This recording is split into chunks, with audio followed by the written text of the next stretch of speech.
सतलोक के मालिक कबीर परमात्मा के पाने की आपको विधि बताते हैं।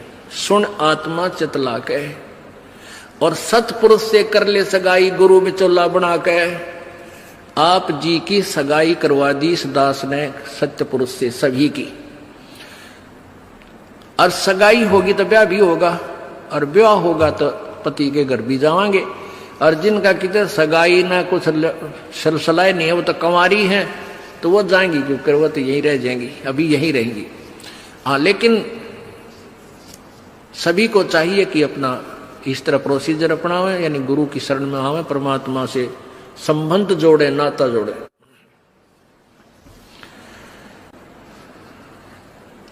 सतपुरुष से कर ले सगाई, गुरु बिचौला बना के, फिर सत्संग बान बैठिए लाडो और दान की मेहंदी रचा के।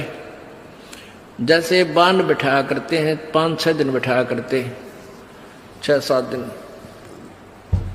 तो परमात्मा कहते हैं वहां वो तेल चढ़वाता है, वो बान नहीं, इस सत्संग रूपी बान में यहां बान बैठो, यहां आओ, ये राम नाम का तेल चढ़ावांगे आपके, और फिर आपका रंग रूप निकल जाएगा, यानी आपके अंदर परिवर्तन आएगा।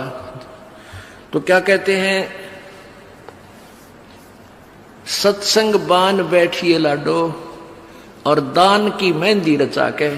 ये लाल हाथ करने कोई लाभ नहीं है, इन हाथों की मेहंदी दान है। 2 पैसे अपनी कमाई में 10वां अंश गुरु को दीजिए और जीवन जन्म सफल कर लीजिए।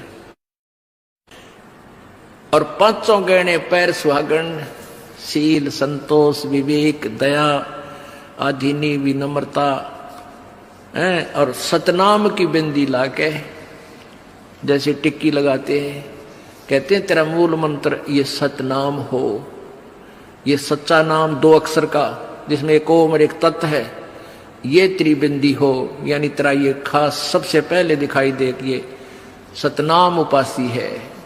आत्मा परमात्मा को जब प्यारा लगेगा तू जब स्वीकार करेगा। और फिर क्या कहते हैं, प्रेम की लाली ला कै सुरता क्यों ना पति रिझावे है। ये लाल ओठ करने से कोई लाभ नहीं है, ये तो मूर्खा के काम है। पहले कोई भी ऐसी क्रिया अच्छे घरों की बहन बेटियां नहीं करते थे। इस नकली सी सिनेमा ने, इन टेलीविजनों ने ऐसा भट्ठा बैठा दिया कि सबको एक सत्र पर गली में ला खड़ा किया। गांव घर में ब्याह होता है, पहले कंजरी नाचा करती, हिजड़े नाचा करती, ये वैश्याएं नाचा करती थी। अब बहु अच्छे घरों की बहु बेटियां सरेआम गली में डांस करती हैं, ऐसा बूंदा लाल थोपड़ा करके। तो क्या ये अच्छे कर्म है? ये नहीं करना चाहिए। एक सभ्यता से रहना चाहिए। हम इंसान है, वो तो एक समाज का जो बिगड़ा हुआ रूप होता था वो इस तरह की बकवादें किया करते थे। तो ज्ञानहीनता, मर्यादाहीनता, निर्लज्जता इतनी बढ़ गई समाज में, इसको भी अब सेट करना है। तो कहते हैं प्रेम की लाली लाके, प्यार तो बोला सब बान भाइयां थे, सभी भक्तों से, समाज में वो भी कोई बगैर उपदेशी भी रिश्तेदार है, सबसे मृदु भाषा से प्रयोग करे, मीठा बोला है, प्यारा बोला है, ये तेरी लाली है, ये तेरे होठों की शोभा है।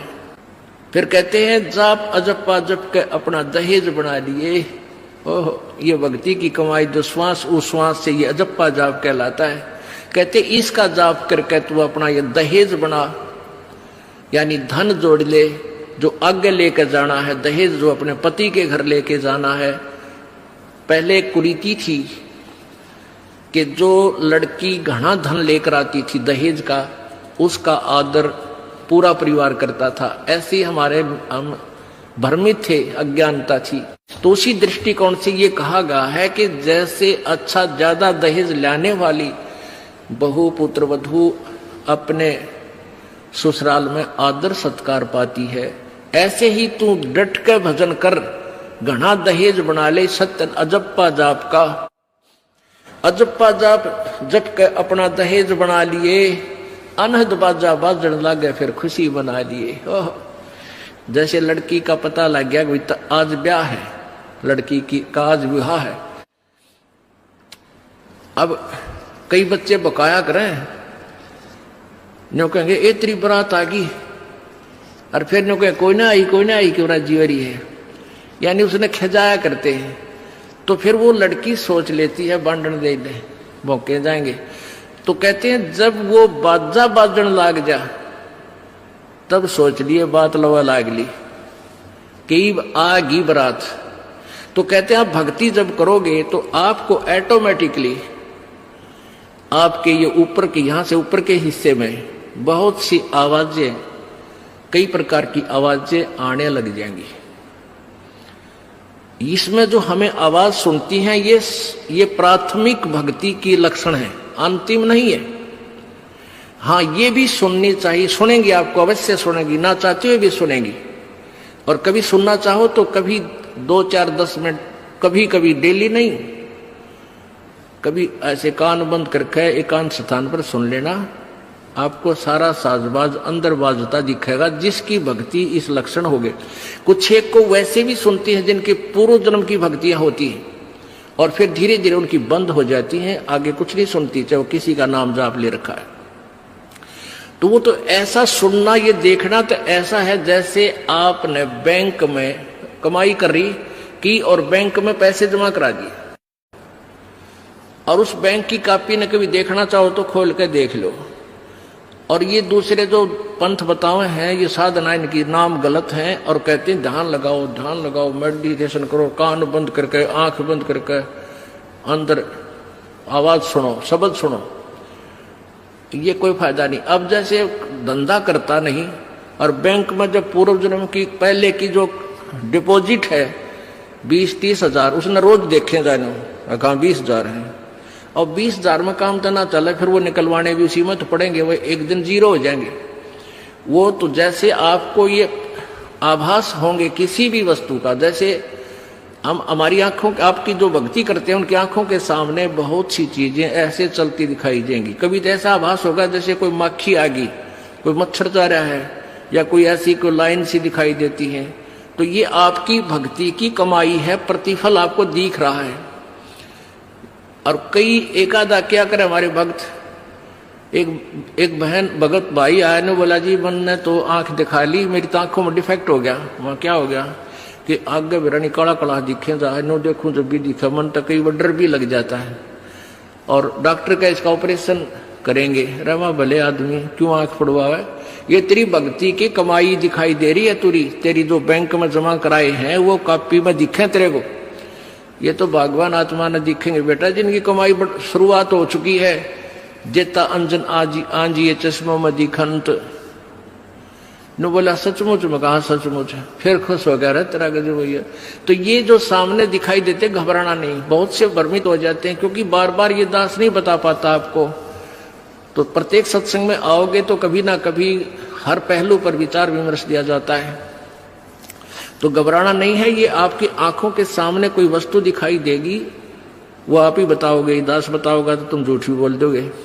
तो वो आपकी जितनी कमाई है वो अपने आप बढ़ती जा रही है, उसका लेवल बता रहा है। तो ऐसे अंदर आवाजें आएंगी, कई प्रकार की आएंगी, और उनमें से एक न्यारी आवाज आएगी, एक मुरली की आवाज आएगी। और वो मुरली, वो आवाज जो है, जो इसमें पिंड में जो आएगी वो यहीं तक की है, ये महास्वर्ग तक की है। और जो वास्तविक धुन, वास्तविक जो आवाज है वो इस अंड और पिंड से पार है, वो सतलोक में है। वो वहां जाकर आपको वो बात बाहर सुनाई देगी। यानी इस शरीर से एक जब आत्मा भक्ति से परिपूर्ण हो जाती है तो इस शरीर से बाहर भी हो जाती है। तो उसको सुनने के लिए ऐसी स्थिति आ जाएगी अपने आप, जैसे आपका शरीर यहां बाहर खड़े हो गए, और फिर वो आवाज आपको उस सूक्ष्म शरीर के माध्यम से सीधा कनेक्शन उस सतलोक से हो जाता है। वो परले पार वाली मुरली आवाज, वो धुन, वो झनकार अलग से सुनाई देती है। फिर सेकंड के बाद आप उसी शरीर में होते, आपको पता भी नहीं कि मैं बाहर गया या अंदर ही था। वो बहुत बाद में जाकर बहुत लेटेस्ट स्टेज पे ऐसा होगा, पर ऐसा हो या ना हो, आप जैसे दास बताओ, ये खुराक खाते रहो, रोग कटेगा, ये साधना करते रहो। तो क्या बताया है, जाप अजप्पा जप के अपना दहेज बना लिए, और ये अनहद बाजा बाजन लागे फिर खुशी मना लिए। फिर मान लिए खान तेरी भक्ति चल पड़ी, निकट लागली बात आगे लेने, और यानी बरात आगी। आवे बिरहा कबीर लेने, खुश होकर चालिए, और प्रेम की बारिश होने लागे फिर मलमल नहा दिए। जैसे आपने कल सुना था, बिना प्रेम पावे नहीं चे करोड़ समाधि ला। होय होय। जैसे सूरज के आगे बदरा ऐसे कर्म छयारे, प्रेम की पवन करे चित मंजन झलके तेज नयारे। प्रेम की पवन, परमात्मा के प्रति इतना प्यार उमड़ उमड़ का अब आपके हृदय में रह रह के जरा सी बात मालिक की चले आंखें भरे आऊं आपकी, कुछ दिन में ऐसी सचिथी आ जाएगी। तो ये प्रेम की पवन चलेगी। जैसे सूरज के आगे बादल होते हैं तो सूर्य का प्रकाश निष्क्रिय हो जाता है, और जब हवा तेज चलती है बादलों को इधर उधर फेंक देती है तो सूर्य का प्रकाश ज्यों का तो सामने चमक रहा होता है। ऐसे परमात्मा और अपने बीच में, आत्मा के बीच में पाप कर्मों का गरावा यानी बादल छाया हुआ है। इस प्रेम की यानी सब भक्ति जो क्रिया आपकी होंगी, दान करता आदमी को इतनी खुशी होती है उस दिन कोई ठिकाना नहीं। और 10 रुपए चोरी कर ले, आत्मा खुश नहीं हो सकती, चाहे 20 लाख चोरी कर ले। और 10 रुपए, 20 रुपए, 1000 रुपए, 2000 रुपए आप दान करने की चेष्टा करते हो, पहले उमंग भर लेती है, और दान करे पाछो तो न्यारी खुशी होती है। तो ये तो क्या बताते हैं, ऐसे जो सब क्रियाएं आपसे कराई जा रही हैं, इनका उद्देश्य है कि आप में इतनी विनम्रता, इतना प्योर हार्टेड हो जाओ आप कि मालिक के प्रति जरा सी भी चर्चा चला आँखों में पानी आने लग जा, गदगद हो जा। कहते हैं प्रेम की पवन करे चित मंजन फिर झलके तेज नयारे। तो यहां क्या बताया है कि प्रेम की बारिश होने लगे फिर मलमल नहा लिए। यानी ये लक्षण बता रहे हैं, एक भक्त में रह रहकर ऐसे लक्षण आ जाएंगे। एक बुढ़ा आवे मेरे पास, नाम ले रखा उन्होंने साल भर से। वो कहता है जी मैं नाम जपन लागू, मैं रोन लग जाऊं, मेरा रोना बंद कर दिया। राम तो रोना शुरू करवावा तो बंद करवाना है, ये तेरे भाग जा गिरे भले आदमी, नो कहना शर्म आवे, लोग नो कहीं अच्छा आदमी नाम लेने लगे तो माई लोग की सुनेगा तुम्हारी सुनेगा, नो बता। तो इसे ओपन कर्मी प्राणी है, बुढ़ा आदमी 65 साल का होगा, भगवान का नाम मिल गया, पिछले संस्कार से ही होता सारा कुछ। और ईब नो कह नाम लेने लग गो, मैं तो रोने लग जाऊं। अरे तेरा जी भगवान ये सब ने देसा रोना हमारे भगता ने, आँखें पानी आवे, मालिक की चर्चा हो, ना द्वेष हो, ना राग उठे, ना कोई चोरी करने जी करे, ना कोई जारी करने जी करे, ना बुराई मन में आवे, ये ऐसा जो धुन लग जा। फिर कहते हैं सार शब्द का सुरमा गा लिए, जब पति न भावे। सार शब्द यानी जो असली मंत्र आपको दिया जाएगा वो सुरमे जैसा होगा, वो एक न्यारी आपकी जो है ना पहचान बनेगी, उस पर न्यारी जो है ना अलग से आपकी एक और सुंदरता बनेगी। यानी परमात्मा को आप और उस मंत्र सहित और अच्छे लगोगे जिनके पास ये तीनों मंत्र होंगे। कहने का भाव ये, आदिन्नी की मांग बरा ले तो चलिए नाड़ झुका के, विनम्रता, अभिमान खत्म हो, विनम्रता आवे, और सबके साथ प्यार से बोले, आकड़ नहीं पाड़े। ये लक्षण हो जाने चाहिए आपके अंदर। आदिन्नी की मांग बरा ले, ये जो मांग आप सिंदूर डालते हैं ये आदिन्नी तेरी मांग है। और चलिए नाड़ झुका के, यानी नम्रता से रहना, नाड़ झुका के चलना, नम्रता से पेश आना। और संत समागम बरात त्रीतन ले जावेगा ब्याह के। अब ये सत्संग रूपी बारात है, आत्मा को यहीं से श्रृंगारा जाता है, यहीं से इसको तैयार किया जाता है, ज्ञान सुनाया जाता है। तो ये परमात्मा, सत्संग आने वाली आत्मा ही परमात्मा के पास जाएगी। यानी ये बरात वाले ही, बरात ही समझो उस मालिक की। संत समागम बरात त्रीतन ले जावेगा ब्याह के, सुरत नृत है डोली तेरी। सुरत और नृत ये आत्मा इनके साथ चलेगी। और बैठ सुन शिखर में जाकर यानी सतलोक में जाकर बैठ गया। और मकर तार का खेल कांगना अलल ध्यान दचा के। अब कांगना खेलते हैं ना, जैसे यहाँ एक मोटा बांध जा, दूसरा मोटा बांध जा रहा नाला, और कई गांठ ला जाए, फिर नो कहेंगे वो देवर खोल लगा इसने, कांगना खेल रहेंगे ना खुल जा, उबरण के फंड होया करना लंबा चौड़ा सिस्टम। तो परमात्मा कहते हैं अब मकर तार का खेल कांगना, छूट ना जा आते हैं, छूट गया वो हार जाएगा। तो उस मकर तार का ऊपर से जब आत्मा यहां से चलेगी, परमात्मा कई तरीके से इसको कहीं किसी स्थान पर किस तरीके से आपने जाना है, तो आप कभी एक आध बार कभी ध्यान वैसे ही कुदरती लग जाता है, बैठ जाते हैं, कभी आंखें खुली है तो भी बंद हो जाती हैं। और कई बार ऐसा होगा कि एक मकड़ी के तार जैसा आपको लंबा स्ट्रेट बहुत, उसका कोई और छोर आप नहीं देख सकोगे, ऐसा तार सा नजर आएगा, उसको मकर तार कहते हैं। उसके साथ लग के आत्मा जैसे मकड़ी उस तार को पकड़कर ऊपर चढ़ जाती है, ऐसे वो मकर तार का आपको दिखाई देगा जब चलेगी यहां से आत्मा संसार छोड़ के, तो एक मकर तार का मार्ग आपको मिलेगा, उसके साथ चलना, उसको छोड़ना नहीं तो उधर नहीं जाना, नहीं तो मार खा जाएगी। तो ऐसे वो कांगड़ा खेलते हैं, जब दोनों और दाव लगा देते हैं, तू खोल गया तो तू हार गया, हारगी, तो ऐसे अपने अपनी जबरदस्ती से उसको पकड़ लेना है उस मकर तार के, उस मकर तार को। मकर तार माने मकड़ी का तार। ऐसा एक रास्ते में आपको ये गाइडलाइन होगी कि इसके साथ साथ चल, भ्रमित ना होना सतलोक जाने के लिए। वो कुछ समय कुछ स्थान तक मकर तार है, उसके बाद फिर परमात्मा का अलग से मार्ग है।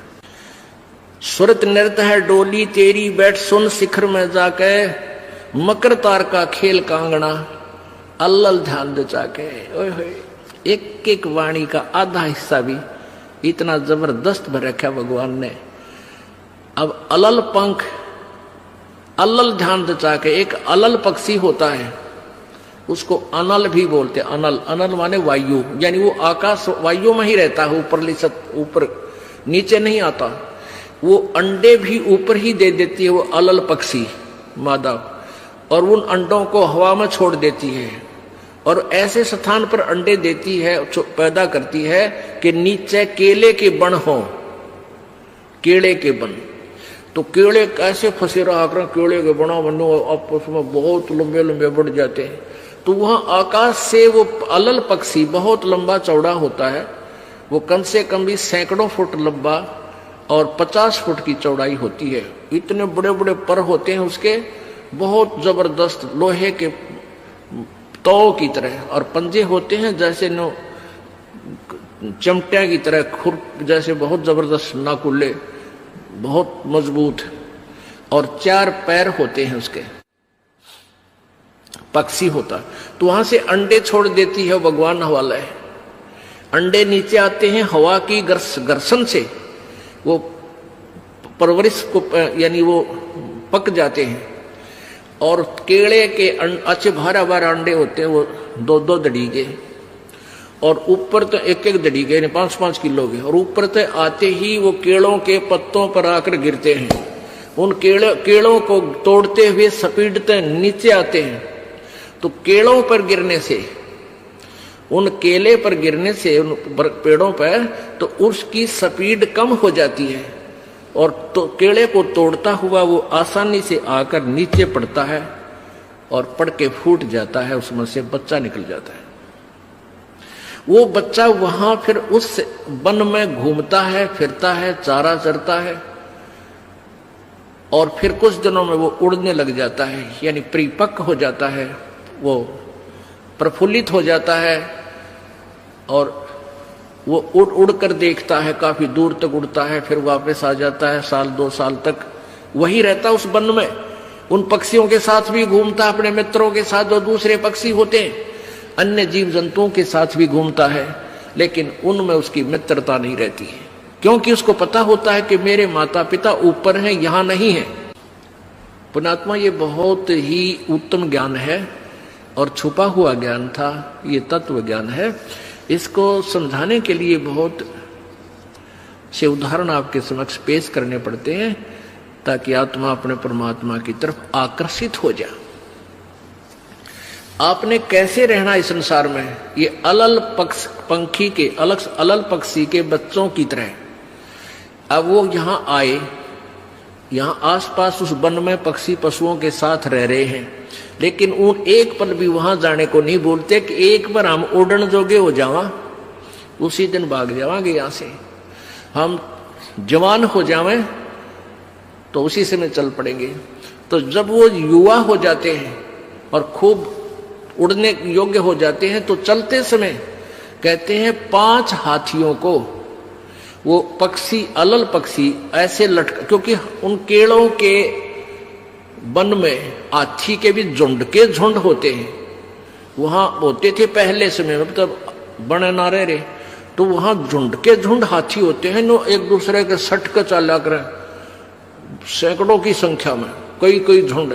तो वो अलल पक्षी उनके ऊपर झपट्टा मारता है और उसके इतने तेज वो होते हैं 1.5 फुट के पंजे, और उनको ऐसे फंसा लेता है 4 हाथियों में 5, और 5वें ने नोक मुंह के साथ।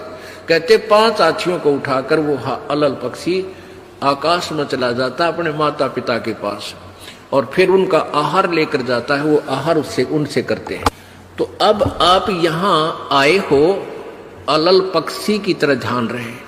एक पल भी वो पक्षी का बच्चा अपने माता पिता को नहीं बोलता कि मैं यहाँ का नहीं हूं, मेरे तो ऊपर है माता पिता, और जब मैं यहां से जब जाने जोगा हो जाऊंगा 1 मिनट में चल पड़ूंगा।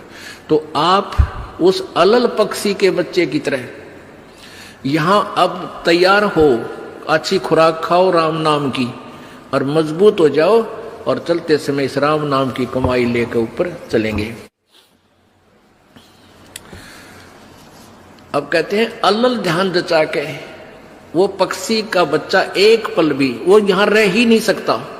उसको ये पता होता है, कॉमन सेंस होती है कुदरती, कि मेरे माता पिता वहां है, जिस दिन मैं यहां से जाने योग्य हो जाऊंगा एक पल नहीं रहूं यहां पर। तो ऐसे आपने ये हर दिन उस सतलोक में जाने का अलल पक्षी की तरह यू ध्यान लगा कर वो जचा कर रखनी है, इसको भूल नहीं पड़ने देना। मकर तार का खेल कांगना अलल ध्यान जचा के, और बैठ विश्वास सेज बिछा के, जो शब्द छैल आवे है। पुण्यात्मा कह कबीर सुनो भी साधो, मैं तो हूं विश्वास में। जो क्रिया जो साधना आपको बताई जाती है, वो साधना वो है जो सब सदग्रंथों में प्रमाणित है, और वो है जिन महापुरुषों ने परमात्मा पाया उन्होंने भी यही क्रियाएं की। तो आप एक विश्वास रूपी सेज पे, जैसे दुल्हन होती है अपने पति के इंतजार में वो बैठ जाती है, तो ऐसे ही कहते तू अपना विश्वास रूपी सेज बिछा के इंतजार कर उस परम पिता के आने की। विश्वास तेरी सेज है, यानी तेरा विश्वास है तो मालिक आवेगा, और विश्वास नहीं है तू वहां से चला गया कि तो फिर पति कहां मिलेगा। कहने का भाव ये है कि डगमग नहीं होना है, अपना विश्वास दृढ़ रखना। जो बताया गया ये विधि और यही भक्ति आपको परमात्मा मिलाएगी। यानी शब्द छैल का अर्थ है वो अविनाशी परमात्मा, शब्द अर्थ अविनाशी को कहते हैं। अविनाशी परमेश्वर तेरा पति तुझे वहां लेने आएगा, और इस प्रकार हम परमात्मा पाएंगे। बोलो सतगुरुदेव। सतलोक के मालिक कबीर परमात्मा के पाने की आपको विधि बताते हैं। सुन आत्मा चतला के, और सतपुरुष से कर ले सगाई, गुरु बिचौला बना के।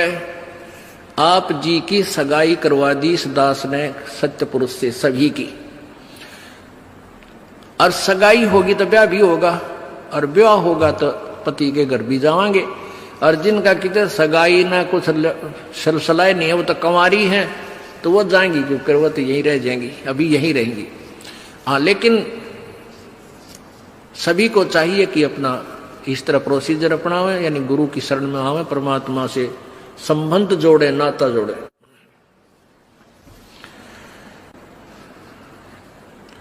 सतपुरुष से कर ले सगाई गुरु बिचौला बना के, फिर सत्संग बान बैठिए लाडो और दान की मेहंदी रचा के। जैसे बान बिठाया करते हैं, 5-6 दिन बिठाया करते हैं, 6-7 दिन, तो परमात्मा कहते हैं वहां वो तेल चढ़वाता है, वो बान नहीं, इस सत्संग रूपी बान में यहां बान बैठो, यहां आओ, ये राम नाम का तेल चढ़ावांगे आपके, और फिर आपका रंग रूप निकल जाएगा, यानी आपके अंदर परिवर्तन आएगा। तो क्या कहते हैं, सत्संग बान बैठिए लाडो और दान की मेहंदी रचा के। ये लाल हाथ करने से कोई लाभ नहीं है, इन हाथों की मेहंदी दान है। 2 पैसे अपनी कमाई में 10वां अंश गुरु को दीजिए और जीवन जन्म सफल कर लीजिए। और 5 गहने पैर सुहागन, शील, संतोष, विवेक, दया, आधीनी, विनम्रता, और सतनाम की बिंदी लाके, जैसे टिक्की लगाते हैं, कहते हैं तेरा मूल मंत्र ये सतनाम हो, ये सच्चा नाम 2 अक्षर का जिसमें एक ओम और एक तत् है, ये त्रिबिंदी हो, यानी तेरा ये खास सबसे पहले दिखाई दे कि ये सतनाम उपासी है। आत्मा परमात्मा को जब प्यारा लगेगा तो जब स्वीकार करेगा। और फिर क्या कहते हैं, प्रेम की लाली ला के सुरता क्यों ना पति रिझावे है। ये लाल ओठ करने से कोई लाभ नहीं है, ये तो मूर्खा के काम है। पहले कोई भी ऐसी क्रिया अच्छे घरों की बहन बेटियां नहीं करते थे। इस नकली सी सिनेमा ने, इन टेलीविजनों ने ऐसा भट्ठा बैठा दिया कि सबको एक सत्र पर गली में ला खड़ा किया। गांव घर में ब्याह होता है, पहले कंजरी नाचा करती, हिजड़े नाचा करती, ये वैसाएं नाचा करती थी। अब बहु अच्छे घरों की बहु बेटियां सरेआम गली में डांस करती हैं, ऐसा बूंदा लाल थोपड़ा करके। तो क्या ये अच्छे कर्म है? ये नहीं करना चाहिए। एक सब बच्चा से रहना चाहिए, हम इंसान है। वो तो एक समाज का जो बिगड़ा हुआ रूप होता था, वो इस तरह की बकवादें किया करते थे। तो ज्ञानहीनता, मर्यादाहीनता, निर्लज्जता इतनी बढ़ गई समाज में, इसको भी अब सेट करना है। तो कहते हैं प्रेम की लाली ला के, प्यार तो बोला सब बान भाइयां थे, सभी भक्तों से, समाज में वो भी कोई बगैर उपदेशी भी रिश्तेदार है, सबसे मृदु भाषा से प्रयोग करे, मीठा बोले, प्यारा बोले, ये तेरी लाली है, ये तेरे होठों की शोभा है। फिर कहते हैं जाप अजप्पा जप के अपना दहेज बना लिए। ओह, ये भक्ति की कमाई जो श्वास उश्वास से ये अजप्पा जाप कहलाता है। कहते इसका जाप करके तू अपना ये दहेज बना, यानी धन जोड़ ले, जो आगे लेकर जाना है, दहेज जो अपने पति के घर लेके जाना है। पहले कुरीति थी कि जो लड़की घना धन लेकर आती थी दहेज का, उसका आदर पूरा परिवार करता था। ऐसे हमारे हम भ्रमित थे, अज्ञानता थी। तो उसी दृष्टिकोण से ये कहा गया है कि जैसे अच्छा ज्यादा दहेज लाने वाली बहु पुत्र वधू अपने ससुराल में आदर सत्कार पाती है, ऐसे ही तू डट के भजन कर, घना दहेज बना ले। सत्य अजप्पा जाप का, अजप्पा जाप जप के अपना दहेज बना लिए, अनहद बाजा बाजन लागे फिर खुशी बना लिए। ओह, जैसे लड़की का पता लग गया कि आज ब्याह है, लड़की की का आज विवाह है। अब कई बच्चे बकाया करें, न्यों कहेंगे ए तेरी बरात आ गई, और फिर न्यों कहें कोई ना आई क्यों जीवरी है, यानी उसने खिजाया करते हैं। तो फिर वो लड़की सोच लेती है बांधन दे दे, मौके जाएंगे। तो कहते हैं जब वो बाजा बाजन लाग जा, तब सोच लिए बात लवा लाग ली कि आगी बरात। तो कहते हैं आप भक्ति जब करोगे तो आपको ऑटोमेटिकली आपके ये ऊपर के, यहां से ऊपर के हिस्से में बहुत सी आवाजें, कई प्रकार की आवाजें आने लग जाएंगी। इसमें जो हमें आवाज सुनती हैं ये प्राथमिक भक्ति की लक्षण है, अंतिम नहीं है। हाँ, ये भी सुननी चाहिए, सुनेंगी, आपको अवश्य सुनेंगी, ना चाहते हुए भी सुनेंगी। और कभी सुनना चाहो तो कभी 2, 4, 10 मिनट, कभी कभी डेली नहीं, कभी ऐसे कान बंद करके एकांत स्थान पर सुन लेना।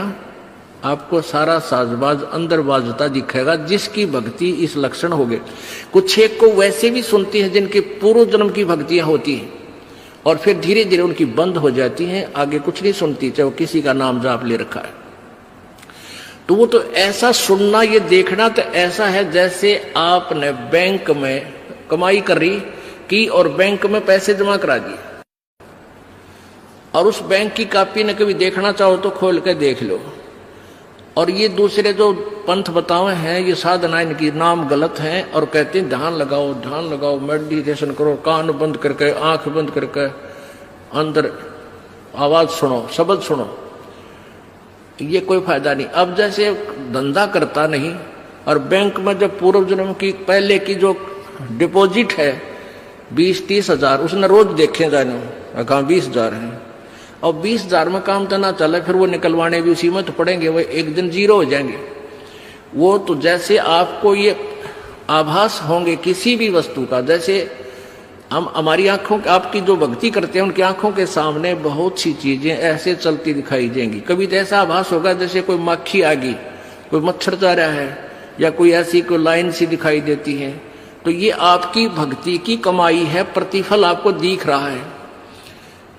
और कई एकादा क्या करे हमारे भक्त, एक बहन भगत भाई आया ने बोला जी मैंने तो आंख दिखा ली, मेरी तो आंखों में डिफेक्ट हो गया। वहां क्या हो गया कि आगे बिरानी काला काला दिखे जाए, नो देखूं जब भी दिखा, मन तो कई बार डर भी लग जाता है।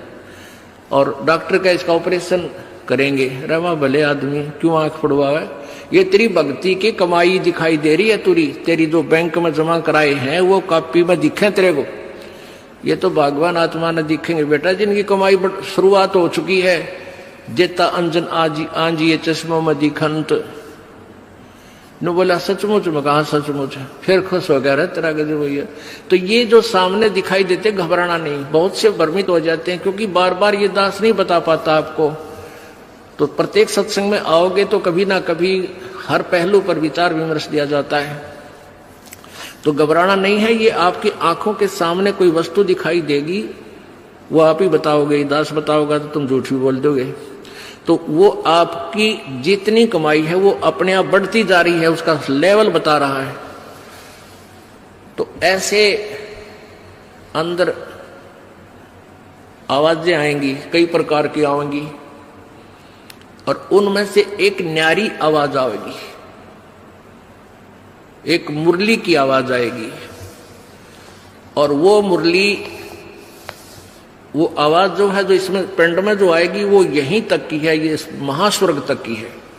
और जो वास्तविक धुन, वास्तविक जो आवाज है, वो इस अंड और पिंड से पार है, वो सतलोक में है। वो वहां जाकर आपको वो बात बाहर सुनाई देगी।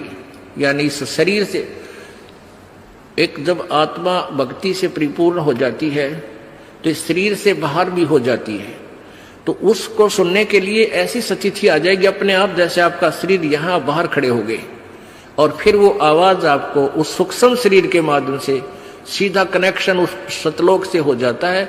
वो परले पार वाली मुरली आवाज, वो धुन, वो झनकार अलग से सुनाई देती है। फिर सेकंड के बाद आप उसी शरीर में होते, आपको पता भी नहीं कि मैं बाहर गया या अंदर ही था।